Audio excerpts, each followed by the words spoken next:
Have you ever wondered what it was like to live in ancient times? We often romanticize the past, but some of their laws were absolutely wild.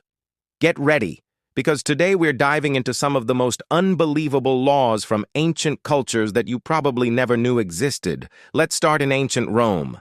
Ever heard of Patria Potestas? This was the power of the father, and it was no joke. A Roman father had absolute lifelong authority over his entire family. This wasn't just about setting a curfew. He could legally sell his children into servitude, arrange their marriages, and in the early days of Rome, he even held the power of life and death over them. Imagine your dad having that much control. This power only ended when the father passed away. It's a stark reminder of how different family structures were back then. Next, let's talk fashion. In Rome, the color purple was a huge deal, specifically Tyrian purple. This luxurious dye was incredibly expensive to produce, requiring thousands of sea snails for just 1 gram. Because of this, only the emperor and sometimes senators were allowed to wear it. If an ordinary citizen was caught sporting a full purple toga, they could face severe punishment, even death. It was the ultimate status symbol, enforced by law. Talk about a strict dress code. Now let's turn to the Vestal Virgins, the priestesses who tended the sacred flame of Vesta. They were some of the most respected women in Rome, but their position came with a heavy price. They took a 30-year vow of celibacy. If a Vestal Virgin broke this vow, it was considered a grave offense against the state. The punishment? She would be buried alive in a small underground chamber with a little food and water, left to meet her fate. It was a terrifying consequence for what was seen as a betrayal of their sacred duty. From Rome, we travel to ancient Babylon and the Code of Hammurabi.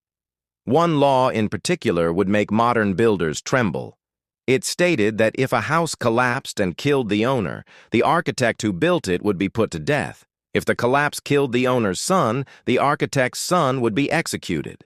This is a brutal application of an eye for an eye justice, making architects ultimately liable for their work in the most extreme way imaginable. Speaking of an eye for an eye, this principle was central to many ancient legal systems, most famously detailed in Hammurabi's code. If you knocked out someone's tooth, your tooth would be knocked out. If you broke someone's bone, your bone would be broken. While it sounds barbaric, the intention was to create a system of proportional justice and limit escalating cycles of revenge. It was a clear, if harsh, message. The punishment would fit the crime, literally. In ancient Sparta, life was all about strength and military prowess. This philosophy started at birth. When a Spartan baby was born, it was inspected by a council of elders. If the infant was deemed weak, sickly, or deformed, it was left on a mountainside to perish. This brutal practice, a form of infanticide, was meant to ensure that only the strongest individuals made up Spartan society. It's a chilling example of a state prioritizing collective strength over individual life. Finally, let's visit ancient Athens, the birthplace of democracy. They had a unique political process called ostracism. Once a year, citizens could vote to exile any individual they felt had become too powerful or was a threat to the state. They would write the person's name on a piece of pottery called an ostracon. If someone received enough votes, they were banished from the city for 10 years. It was a democratic way to prevent tyranny, but imagine being kicked out of your home just because you were too popular. From a father's absolute power to being exiled for popularity, these ancient laws show just how much our world has changed. Which one of these shocked you the most? Let me know in the comments below. Thanks for watching, and if you enjoyed this trip back in time, don't forget to like, subscribe, and hit that notification bell for more fascinating stories from history. See you next time.